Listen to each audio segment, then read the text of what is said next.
Hi, everyone. Larry Bailey here with Mastering Encompass.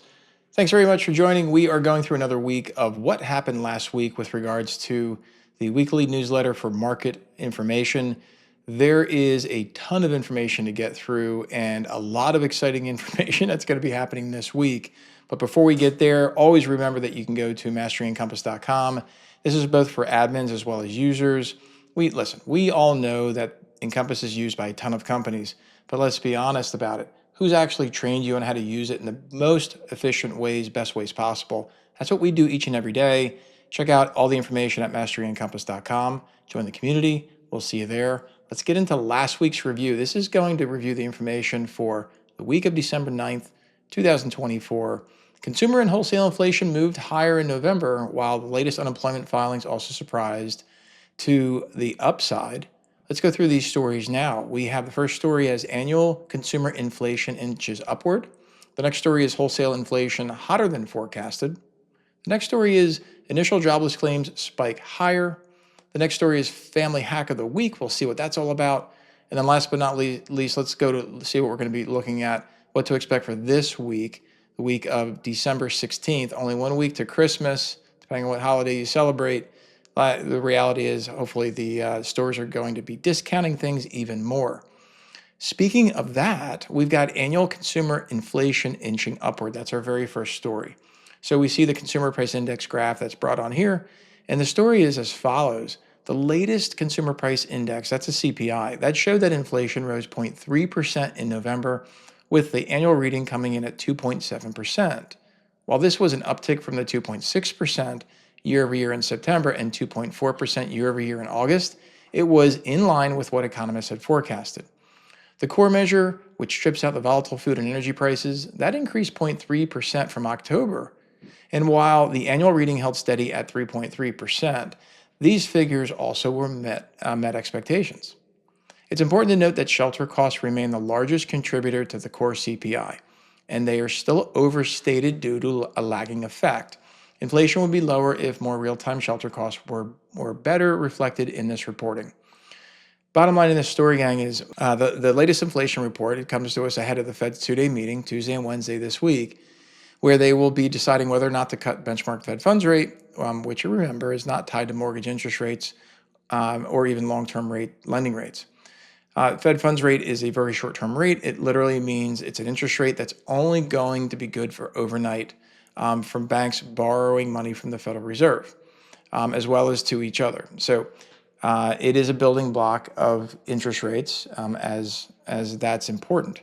Remember, the Fed began aggressively hiking the Fed funds rate back in 2022 to curb runaway inflation.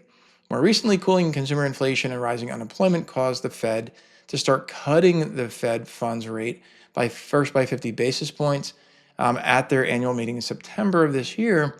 A 25 basis point cut followed on November 7th, and markets are currently expecting another 25 basis point cut this Wednesday. We'll see if it happens. The next story is wholesale inflation hotter than expected. The producer price index, that's the PPI, that measures the inflation on the wholesale level. That rose 0.4% in November, which was double the estimate of the 0.2% rise expected. The annual reading jumped an upwardly revised 2.6 to 3%. It's a big jump, gang. It's much harder than the 2.6 the market was anticipating. This is not going to bode well probably for the Federal Reserve meeting, which again, we'll see what happens. The core PPI, which strips out the volatile food and energy prices, that rose to 0.2% for the month, and the year-over-year reading held steady at an upwardly revised 3.4%. Bottom line, while the stalling prices on inflation have caused some fears that it's reemerging, we need to look at the numbers in context. So November's 3% year-over-year PPI reading is well below the peak of 11.7% seen in 2022. A spike in prices for chicken eggs, which was up 55%, and fruits and vegetables, which was up 31%, accounted for half of the monthly headline inflation readings, eggs and vegetables, which would have been in line with estimates otherwise.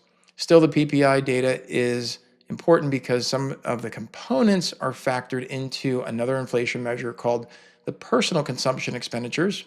And if you've been listening to me, you know that's the Fed's favored measure of inflation. We still need to see if these PPI readings cause an upside surprise to the PCE when it's reported to us later this week on December 20th. Next story is initial jobless claims spiking higher. So the number of people filing for unemployment benefits for the very first time jumped last week, as initial jobless claims rose 17,000 to 242,000. There were also 1.886 million people still receiving benefits for filing their initial claim. This marked a 15,000 person jump in continuing claims from the previous week. Bottom line, gang, is that the initial jobless claims came in well above estimates, hitting the highest amount in almost 2 months. Though this increase could reflect volatility in filings that can occur around the holidays. The previous report measured the week that included Thanksgiving, so remember, if people filed because they were traveling or busy for a holiday, this could have caused a spike in otherwise latest report. Meanwhile, continuing claims remained elevated, now topping 1.8 million for the 27th week in a row. These filings continue to reflect the hiring slowdowns that we've seen and the challenges for some people experiencing trying to find a new job, as they look around the marketplace. So let's get into the family hack of the week. If you're listening to me on podcast, thank you very much. If you're watching along on Mastering Encompass or Mortgage.community or on YouTube, here's where you'll see the family hack of the week. This sugar cookie recipe is brought to you by the New York Times. I love a good sugar cookie. Check out how to make this from scratch and have some fun with the family while you make them. Here's what we're looking for this week. We've got the Fed's two-day meeting that begins Tuesday with their monetary policy statement announcing their rate cut decision and press conference following Wednesday afternoon. Plus, there's a full week of economic reports ahead.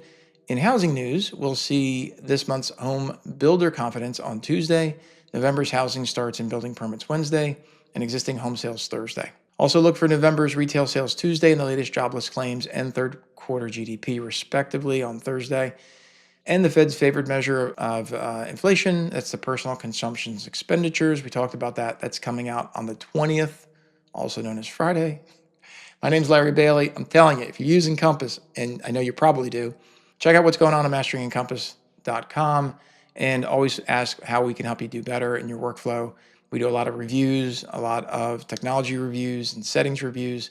Basically, if it touches Encompass or the masters, we want to help you master Encompass. That's what we're all about. We'll catch you on the next one. Be well. Bye-bye.